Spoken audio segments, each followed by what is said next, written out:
नमस्कार बच्चों। आज हम लोग एक विशेष सब्जेक्ट पर बात करने वाले हैं। बात इस प्रकार की है कि आप सभी को पता है कि हमारी वार्षिक परीक्षा बहुत सन्निकट है और उसका टाइम टेबल भी आ चुका है।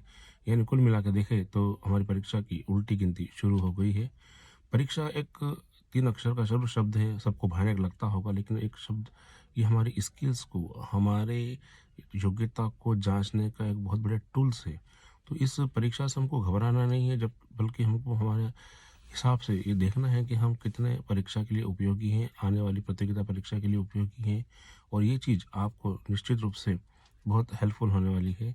सबसे पहले हम परीक्षा के पैटर्न पर ध्यान दें, तो जितने भी हमारे ब्लूप्रिंट्स हैं सभी पेपर्स के, उसको ध्यान से हम देख लें, क्योंकि ब्लूप्रिंट्स वो एक सारणीकरण, एक लिखित वो परिणाम है जिसमें आप अपने हिसाब से इस चीज़ को डिसाइड कर सकते हैं कि कौन सा याद करना, कौन सा नहीं करना। मुख्यतः पास होने के लिए 75 में से 25 नंबर की आवश्यकता होती है, और 25 नंबर का आपका प्रोजेक्ट या प्रैक्टिकल होता है विज्ञान में। तो आप लोगों को ये ध्यान देना है कि हमारे जो 2 नंबर के प्रश्न हैं, वो लगभग 24 नंबर के होते हैं, 12 दूनी 24, 12 प्रश्न आते हैं, और 30 नंबर के ऑब्जेक्टिव होते हैं। तो कुल मिला के 54 नंबर के तो हमारे लिए ये अंक बहुत महत्वपूर्ण हो जाते हैं। अगर हमारा पूरा फोकस इसके ऊपर हम दें, तो हम काफ़ी अच्छे अंक प्राप्त कर सकते हैं। और दूसरी बात, बाकी बड़े प्रश्नों को भी हमको छोड़ना नहीं। 3 नंबर के आएँगे, 4 नंबर के आएँगे, विज्ञान के रूप में बात कर रहा हूँ, तो उन पर विशेष ध्यान देना है। तो मेरे ख्याल से पास होना ये बहुत बड़ा माउंटेन पे चढ़ने जैसा नहीं है। पास तो किया जा सकता है, लेकिन हमको डिवीज़न बनाना है, क्योंकि पास तो सभी हो जाते हैं, लेकिन डिवीज़न महत्वपूर्ण होता है। तो इसलिए हम लोगों को ब्लूप्रिंट पर फोकस करना है, और जितना भी हम लोग सर ने पढ़ाया है, ये लिखवाया है, उनको अच्छी तरह से याद करना है।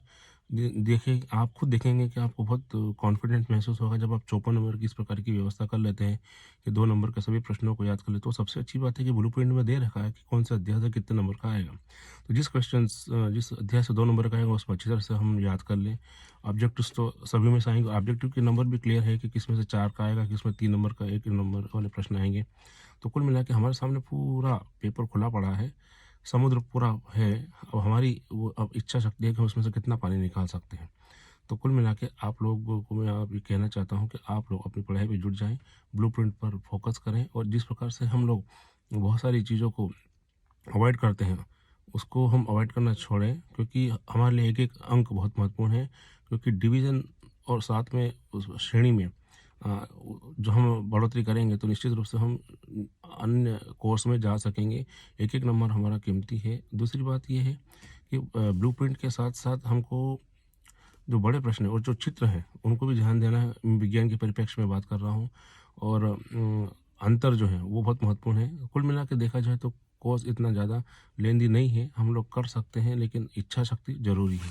तो आशा है आप लोग इस बात पर विशेष ध्यान देंगे और अपने भविष्य के बेहतरी के लिए इस प्रकार की जो कार्य योजना बना के पढ़ाई करेंगे। आप सभी लोगों को मेरी तरफ से बहुत-बहुत शुभकामनाएँ।